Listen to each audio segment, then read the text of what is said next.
Good evening, we are Tuesday, 11th of December 2018. Here's a quick market update on the world economy and more specifically the ongoing trade tensions between the US and China. This came to a head last week when the finance chief of Chinese telecoms group Huawei was arrested in Canada. Meng Wanzhou, daughter of Huawei's founder Ren Zhengfei, is accused of lying to US banks in order to circumvent sanctions on Iran. The arrest has intensified an already fraught diplomatic standoff between the world's two largest economies. The prospects of a full-blown trade war between China and the US has seen investors running for cover, with money flowing out of US and Chinese shares and into the relative safety of US government debt. Funds invested in US equities saw $3.5 billion of outflows for the week ending December 5th, nearly reversing all inflows so far this year.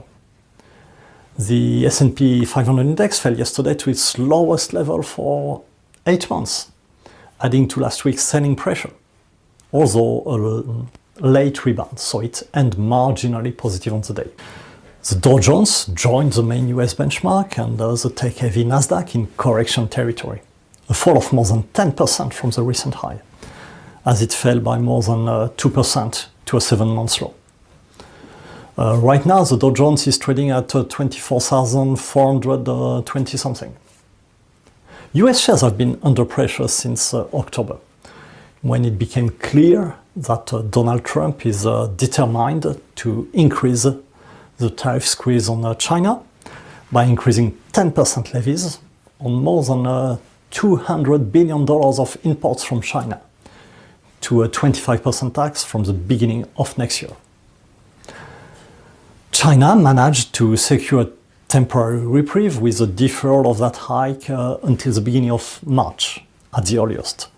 But tensions between the two countries remain high. In China, trade tensions are building on a pre-existing economic slowdown as the government seeks to rein in excessive borrowing. Data over the weekend showed consumer price growth slowing to 2.2% from 2.5%, undershooting the forecast. Export growth also slowed to 5.4% from 15.6% in October. The deteriorating outlook for the global economy has also been reflected in the tumbling price of oil, which has fallen from a recent high of $86 a barrel to below $60. Flagging demand for crude has come as the world's main producers, including Saudi Arabia, have been put under pressure by the US to raise production levels and so push the oil price lower. The willingness to cooperate of Saudi Arabia and other big producers in the OPEC group, plus Russia, appeared to evaporate last week. They defied the White House call to keep production high by agreeing a 1.2 million barrels a day cut in output.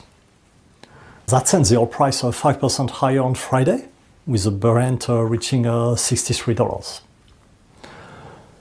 Other signs of a slowdown in global activity this week have included a revision of Japan's third quarter GDP estimate to show a 2.5% shrinking of the economy. This was much worse than the 1.9% fall that had been predicted on the back of a series of natural disasters in the country, although the optimistic view is that these disasters make the downturn a one-off that will be reversed in the fourth quarter. Japanese shares, which have been among the worst performers in 2018, as investors have fretted about Japan's exposure to trade tension, fell another 1.9% at the beginning of the week.